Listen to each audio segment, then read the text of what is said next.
again, and welcome to Lesson 4. In this lesson, you will learn the definition of self-care and holistic self-care. You'll learn the 4 categories or dimensions that make us human and their corresponding needs. And I will share with you a little bit about me and how self-care became the most important message that I could share with the world. Let's start with the definition of self-care. So according to Psych Central and Psychology Today, self-care is any activity that we deliberately do in order to take care of our mental, emotional, and physical health. Although it's a simple concept, in theory, it's something that we often overlook. Good self-care is key to improved mood and reduced anxiety, so says Psych Central. So self-care is also the practice of taking an active role in protecting and enhancing one's own well-being and happiness, in particularly to reduce stress. Holistic self-care integrates your whole self and feeds the needs of your body, your mind, your heart, and your soul. It is the most deeply nourishing kind of self-care and goes way, way beyond surface level self-care. Not many of us really know what the needs of a human are.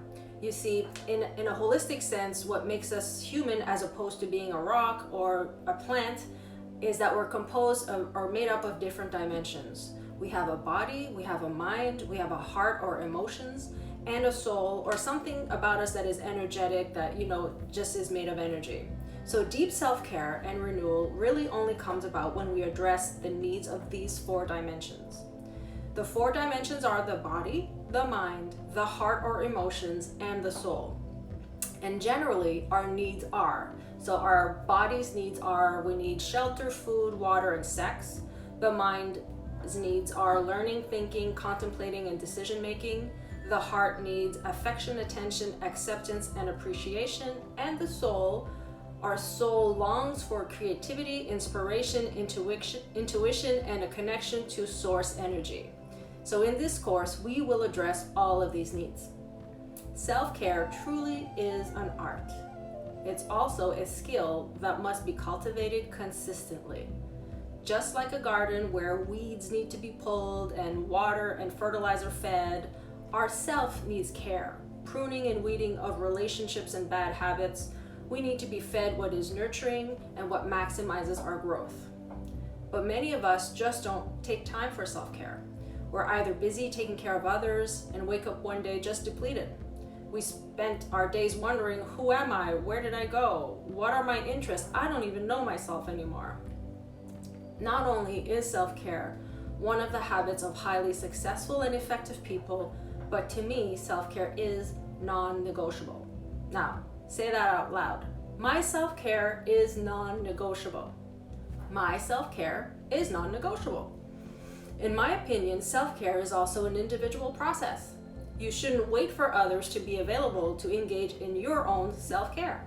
For example, if you decided to go on a nature walk with a buddy this morning, but at the last minute your buddy just couldn't make it, that doesn't mean that you don't engage in the self-care practice. You still need to take care of yourself. Just don't wait for others to take care of your own needs. Because no one can fulfill your deepest needs other than you. No one can fulfill that for you, only you. So commit to your self-care no matter what. So now I'd like to share a little bit about my story. Why does self-care matter to me, and why does holistic self-care matter so much? And how did it become the message that I just needed to share with the world?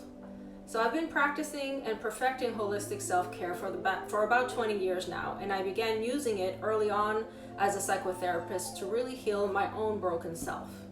You see, after graduating from my master's program and being in a postgraduate program, as well as working full-time and being newly married, I suffered what's called a clinical burnout. It was such a horrible burnout that I couldn't work for 1 whole year.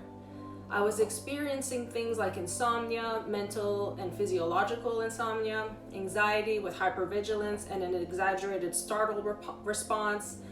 As well, I had a complete lack of interest in things that I normally found pleasurable, and I had lost a lot of weight unintentionally just because my appetite was completely gone. It's as if I was a shell of myself, completely empty on the inside. I no longer wanted to go to work, and I used to love going to work, helping people. I used to help people heal from trauma and abuse.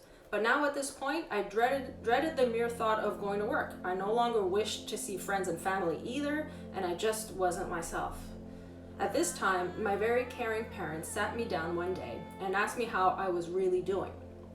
It was only in sharing with them my insomnia, my anxiety, my lack of appetite, and dreading going to work that I really realized how horrible I was doing. I just really wasn't myself, and no amount of willpower was enough to get me back to being me.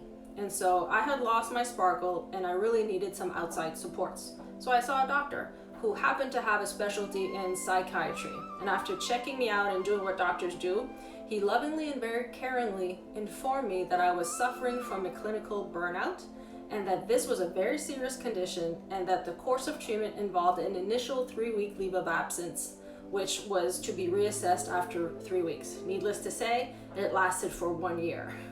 So the treatment also involved medication to get me back to a chemically balanced state in my brain, which I stayed on for a few months, but was eager to discover alternative and holistic ways to get myself back to balance.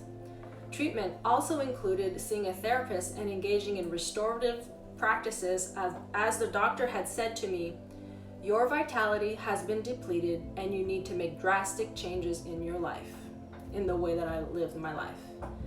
I did not know what vitality meant at the time, and so I began a 20-year journey to discover a deep understanding of myself and what this vitality was that the doctor was talking about.